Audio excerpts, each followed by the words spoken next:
Chante Alléluia, chante Alléluia, chante Alléluia pour ton Seigneur. Chante Alléluia, chante Alléluia, chante Alléluia pour ton Seigneur. C'est de tout leur cœur que les peuples chantent tous en cœur.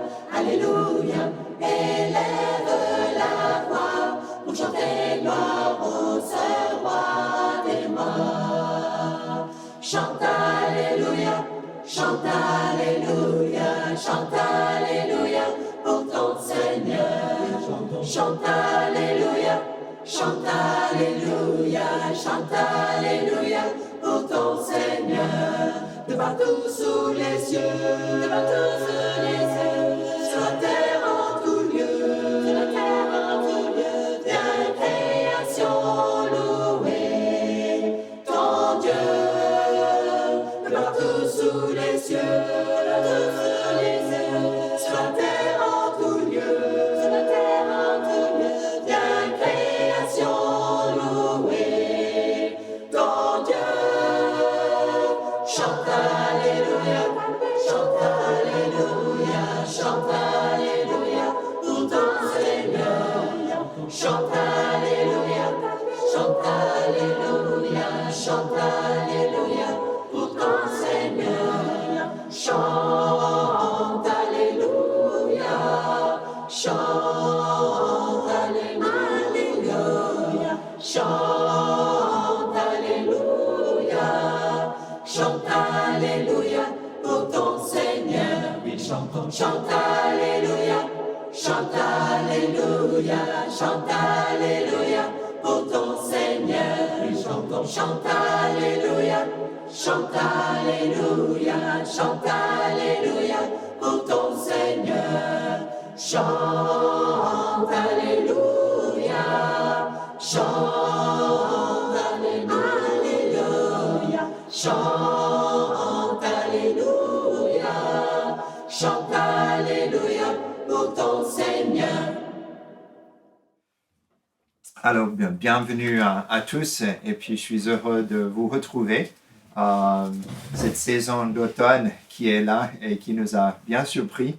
Je ne sais pas si vous êtes comme moi, mais il faut un peu de temps pour s'habituer à ce froid qui est venu, il me semble vraiment d'un jour à l'autre. Peut-être c'est le début des 10 plaies qui viennent. Nous allons nous retrouver en Matthieu chapitre 23.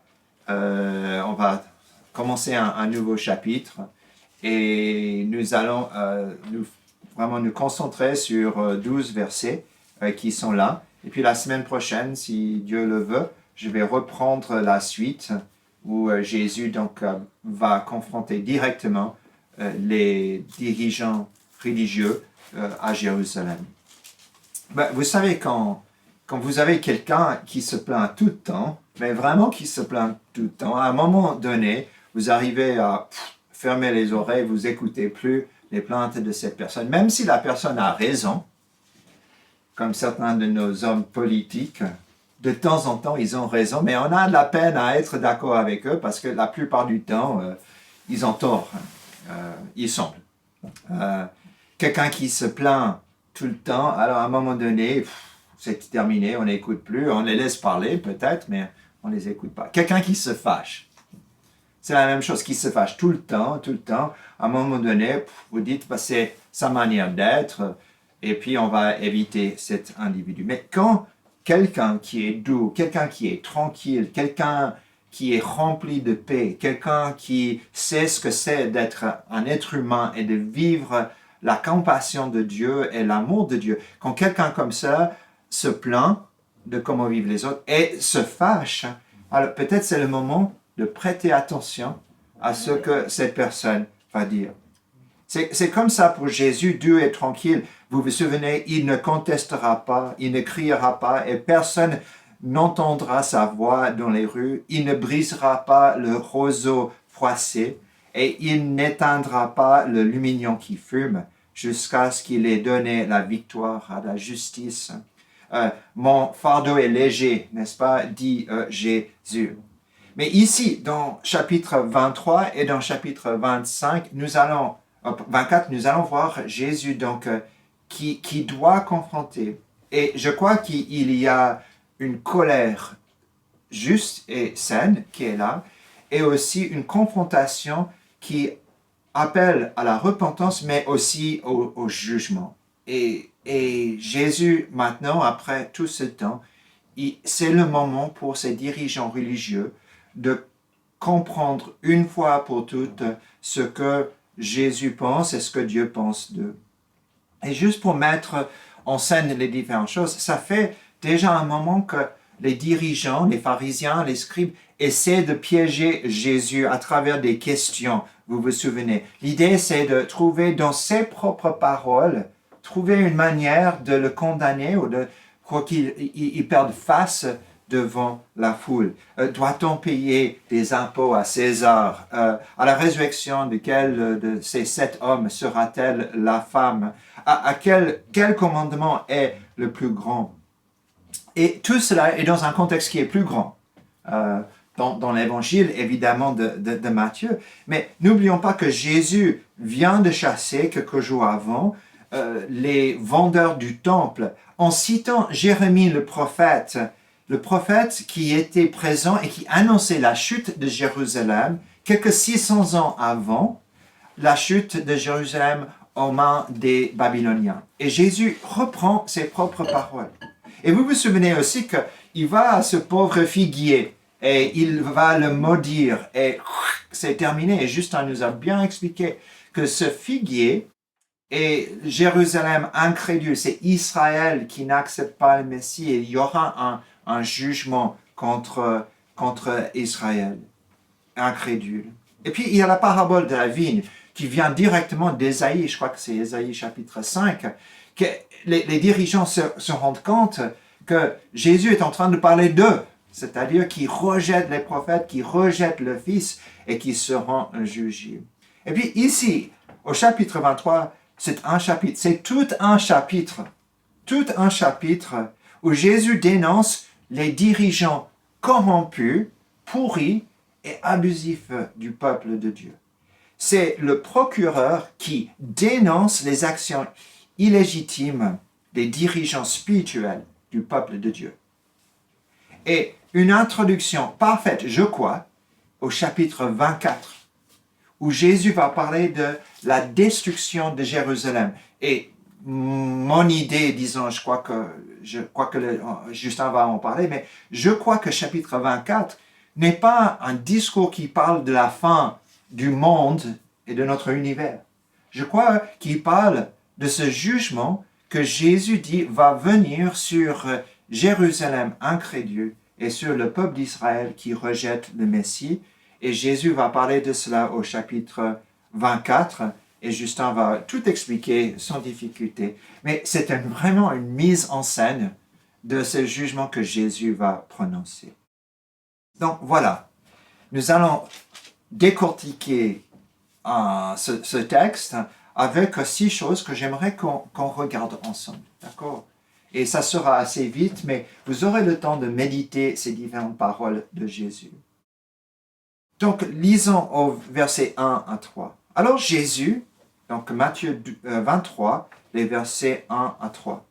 Alors Jésus s'adressa aux foules et à ses disciples et dit, « Les scribes et les pharisiens sont assis dans la chaire de Moïse.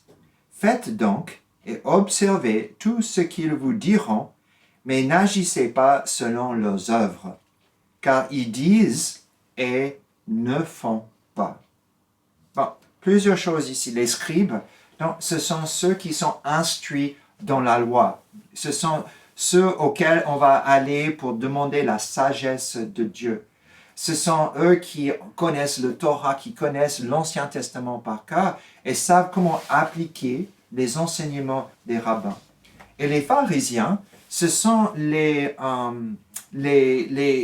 personnes qui se sont mises à part dans la vie de tous les jours. Ils ont continué leur profession et tout, mais qui se sont mises à part pour être purs et séparés de toutes les choses qui pourraient venir et les disqualifier d'être purs devant Dieu. Ce sont les grands patriotes d'Israël. Ce sont eux qui ont fait face à tous ceux qui ont voulu imposer une autre loi ou les dieux grecs, etc.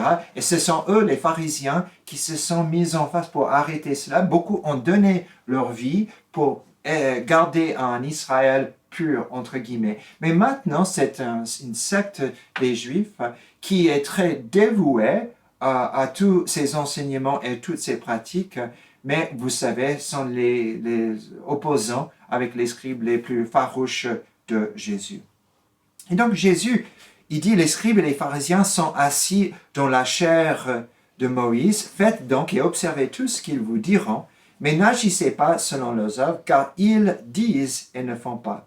Bon, la chair de Moïse, il semble être un endroit où le rabbin ou le scribe ou celui qui allait enseigner était assis dans la synagogue. Et juste pour dire, il y a un endroit qui s'appelle Chorazin, qui est sur les rives de la mer de Tibériade. Et là, ils ont trouvé cet endroit où le rabbin ou l'enseignant pouvait s'asseoir pour expliquer la loi de Moïse. Il dit, faites et observez ce qu'ils vous diront. Car dans leur enseignement de la parole de Dieu, ils disaient ce qui était vrai. Ils étaient forts dans leur exégèse. Ils connaissaient bien leur hébreu. Ils savaient bien comment faire pour comprendre les différentes paroles, à qui Dieu parlait, quelles étaient les circonstances et comment l'appliquer dans la vie. Mais notons bien, ils enseignent sans le faire. Ils enseignent sans le faire. Et on doit se poser la question, est-ce qu'ils ne font pas parce qu'ils ne peuvent pas, ou est-ce qu'ils ne font pas parce qu'ils ne veulent pas?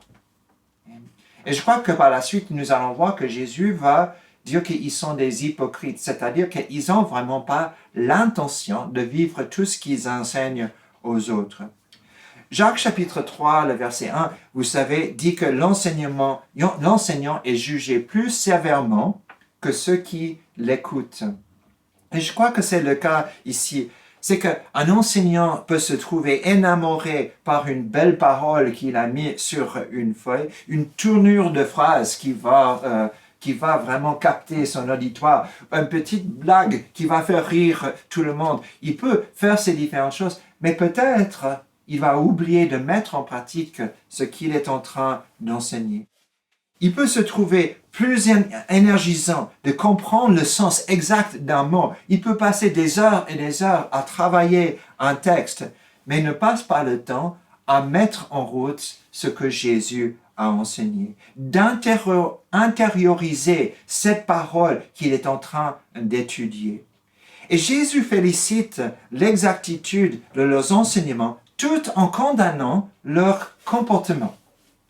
Ils enseignent bien, mais écoutez-les, mais ne faites pas ce qu'ils font. Ils peuvent bien parler, mais ils ne marchent pas avec Dieu. Et donc, quand nous partageons avec les autres, quand nous parlons de ce que nous savons, c'est une bénédiction. Mais pensez aussi à mettre en pratique ce que vous êtes en train de dire aux autres. Quand on dit le commandement le plus grand, c'est d'aimer Dieu de tout notre cœur. Donc, aimons Dieu de tout notre cœur. Utilisons nos énergies pour le faire. Quand on dit, oui, il faut aimer ton prochain comme toi-même, alors mettons cela en pratique. Faisons ce que Jésus enseigne ici. Je lisais ceci il y a quelques années en arrière et je l'ai noté. C'est quelqu'un qui a écrit, parfois, les gens prient le Notre Père le dimanche et vivent les autres jours de la semaine comme des orphelins. Et Jésus dit, donc la chose à faire, c'est d'enseigner, mais c'est de vivre. Deuxième chose que nous avons ici, c'est qu'au verset 4, donc chapitre 23, le verset 4, il lit des fardeaux pesants et les met sur les épaules des hommes, mais eux-mêmes ne veulent pas les remuer du doigt. Bon, sans doute, ces fardeaux pesants sont des prescriptions religieuses qu'ils mettent sur les gens. Ce sont des exigences de la loi le sabbat, la nourriture, la pureté et toutes ces diverses choses qui mettent sur les gens sans vouloir les aider. Et juste imaginons ceci. Imaginons que vous êtes en train de faire une randonnée et vous êtes peut-être 5 ou 6 et je ne sais pas, il y a Justin qui est parmi nous, on va dire que c'est lui, et que chaque pas qu'il prend, chaque fois qu'il met son sac de côté, nous prenons quelque chose de notre sac et on le met dans le sien. Okay? Et quand on continue à progresser, son fardeau devient de plus en plus lourd et les nôtres deviennent de plus en plus légers. Et à un moment donné, lui, il ne peut pas continuer, peut-être qu'il sera perdu, on est à 3000 mètres, il fait froid, il n'y a personne autour, et au lieu de téléphoner au regard pour qu'on vienne le secourir, qu'est-ce qu'on fait? On continue à mettre des choses dans son sac à dos. Bon, qu'est-ce que vous penseriez de cela si on agissait de cette manière? Vous direz, où est votre compassion? C'est un non-sens. Okay? De la même façon, ces personnes, ils exigeaient certaines choses, et quand les gens ne pouvaient pas le faire, qu'est-ce qu'ils faisaient? Ils exigeaient encore plus de ces personnes. Au lieu de venir les tenir et les aider, au lieu de porter le fardeau avec eux, ils leur donnaient encore les fardeaux. Et c'est tellement beau ce que Paul dit dans Galates chapitre 6, n'est-ce pas? Il dit, portez-vous les fardeaux les uns des autres. Okay? Soyez là pour aider ces différentes personnes. Et cela vient de toute une vision de la parole que les scribes et les pharisiens avaient. Pour eux, la Bible était une liste de lois à décortiquer et puis à appliquer, mais d'une manière très lourde. Jésus aimait la loi, il aimait l'Ancien Testament, mais pour lui, cette parole était une nourriture. L'homme ne vivra pas du pain seulement, mais de chaque parole qui sortira de la bouche de Dieu. Et au lieu de nourrir le peuple, ils étouffaient le peuple avec la nourriture, cette loi qui forçait les gens à manger. Et ce n'était pas de tout quelque chose qui donnait la vie, c'est quelque chose qui les tuait. Ils disent, ils ne veulent pas les remuer le droit. Ou dit la Bible Tob dit, où ils refusent à les remuer d'un droit. Ils manquent de compassion, ils manquent du respect, il leur manque de l'amour fraternel. Et à cause de cela, Jésus dit que leur condamnation est grande. Troisième chose, nous allons lire au verset 5. Ils font toutes leurs actions pour être vus des hommes. Ainsi, ils élargissent leurs phylactères et ils agrandissent les franges de leurs vêtements. Stéphanie n'est pas là, donc elle ne peut pas vérifier cette histoire, si c'est vrai ou pas, donc je vous dis. Je crois que c'était elle, que pendant un voyage aux États-Unis avec toute la famille, en été, nous étions là, elle a posé la question à l'un de nos enfants, quand ils étaient évidemment beaucoup plus jeunes qu'aujourd'hui. Pourquoi va-t-on à l'église? Donc on est aux États-Unis, on passe l'été là. Pourquoi va-t-on à l'église? Et la réponse, c'est pour montrer aux autres nos beaux habits neufs. Et je crois que c'était ça parce que on a acheté nos habits quand on était aux États-Unis, c'était moins cher, et chaque dimanche on les mettait, et quand les enfants allaient à l'église, tout le monde disait « Oh, vous êtes beaux aujourd'hui, etc. » Et dans la tête, je ne sais pas lesquels des trois, mais c'était on y va pour montrer nos beaux habits neufs. Bon, vous savez que à l'époque, on allait à la synagogue, on allait au temple, parfois pour la même chose. Il parle des phylactères et des franges. Vous savez tout ce que c'est que des phylactères et des franges, n'est-ce pas? Alors, les phylactères, c'était des types de boîtes en cuir. Et là, donc des boîtes qu'on pouvait ouvrir. Et là-dedans, on mettait des petits rouleaux ou des petits textes de Deutéronome 6, de Nombre, etc. Donc, ils mettaient ces paroles-là.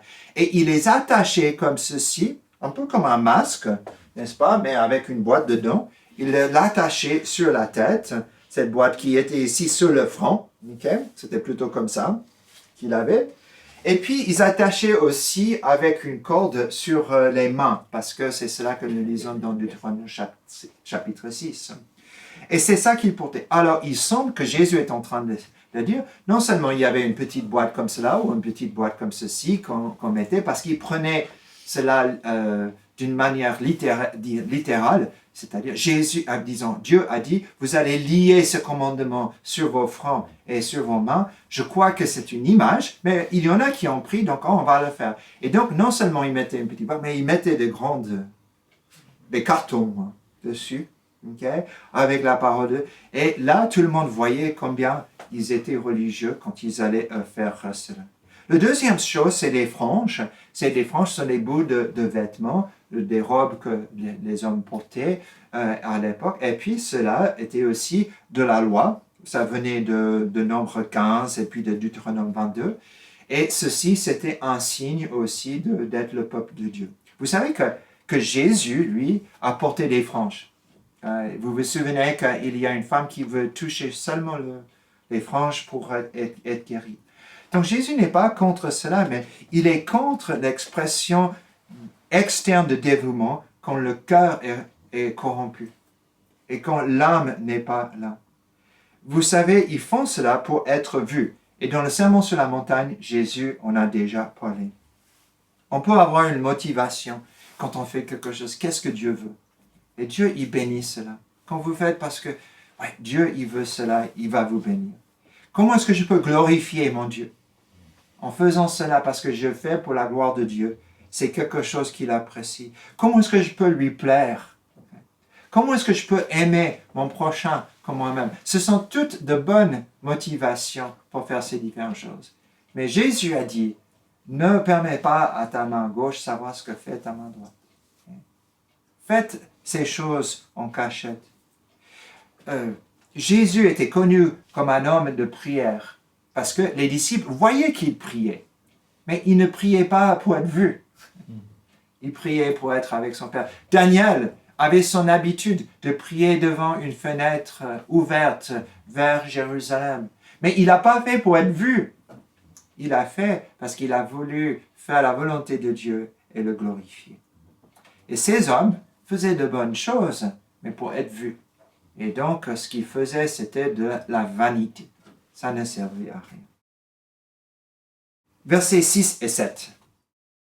Ils aiment la première place dans les repas, les premiers sièges dans les synagogues et les salutations sur les places publiques.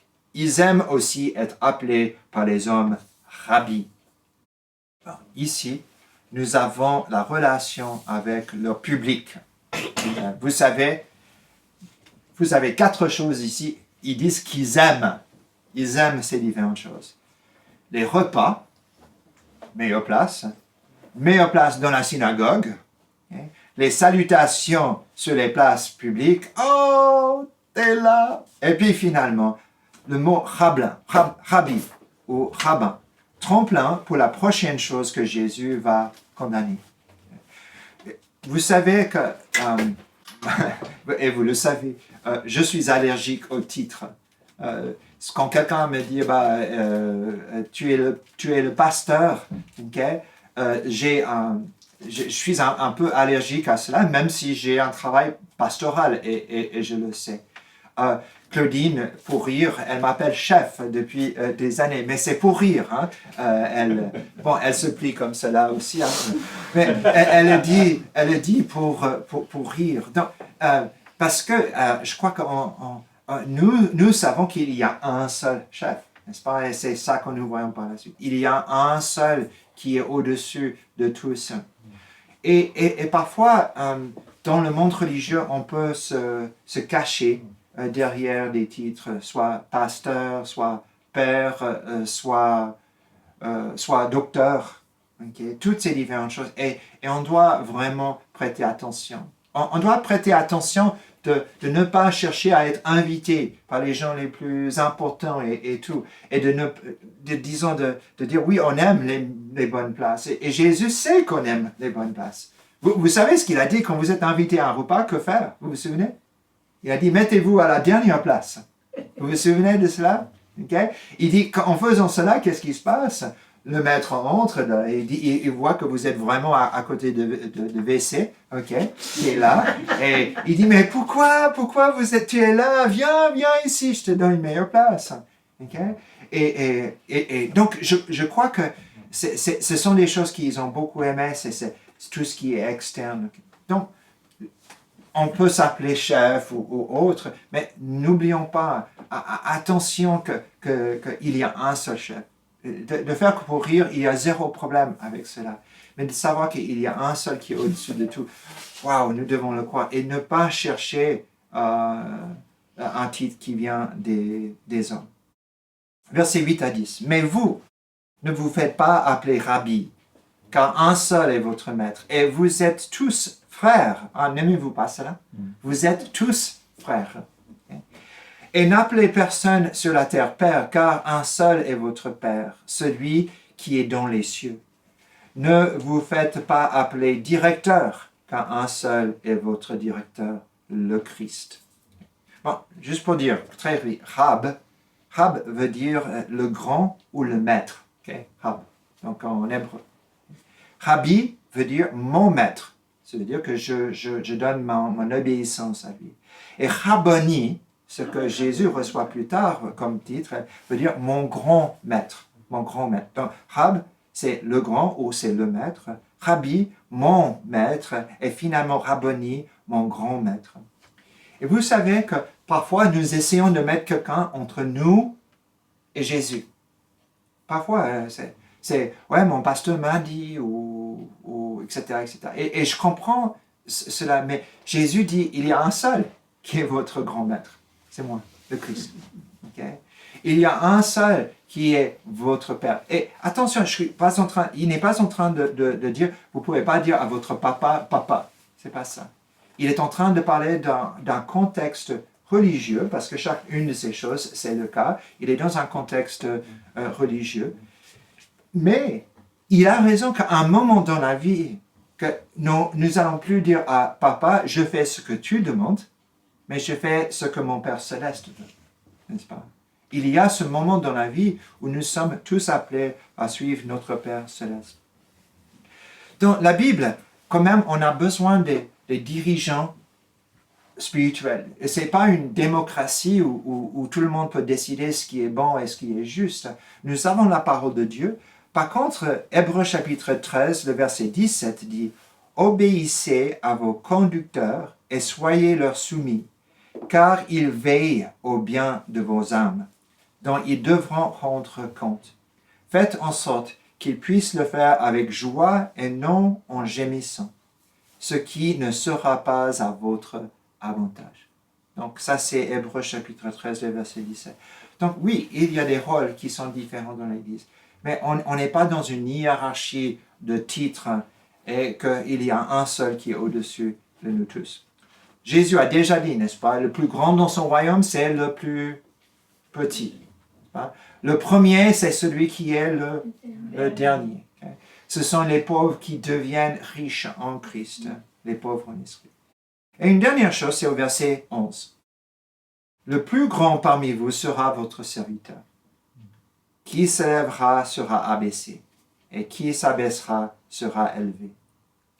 Il nous enseigne le vrai comportement à adopter pour servir les autres et pour être un dirigeant. C'est de servir Dieu et de servir les autres. Vous savez que pour la voiture, pour avoir la meilleure consommation possible, il faut continuellement entretenir la voiture. Continuellement. Et nous devons toujours mettre à point notre idée de ce que c'est que le service à Dieu. C'est de chaque jour se poser la question, est-ce que je suis en train de servir comme Jésus a fait? Et Jésus va nous montrer qu'il est le plus grand parce qu'il va donner sa vie. C'est ici que les gens, ils pensaient que Moïse suffisait. Les pharisiens avaient Moïse, ils avaient la loi. Ils avaient l'homme qui était le plus doux qui a vécu, Moïse, l'homme qui était prêt à donner sa vie pour son peuple. Et ces personnes-là, ils ont transformé ce que Dieu lui a donné à quelque chose de rigide, un fardeau, rempli de loi. Et nous avons Jésus. Nous avons celui qui est doux. Nous avons la croix. Et nous avons cette idée que le vrai service qui doit prendre racine en nous, c'est d'être le plus grand serviteur aux autres. Et chaque jour, nous devons regarder, est-ce que ce que je fais est en service pour le service de mon Dieu? Bon, ces différentes choses, nous voyons, et ça nous donne la possibilité de réfléchir sur ce que nous avons vu. Ils enseignent, mais ils ne font pas. Nous avons vu aussi qu'ils aiment bien être vus.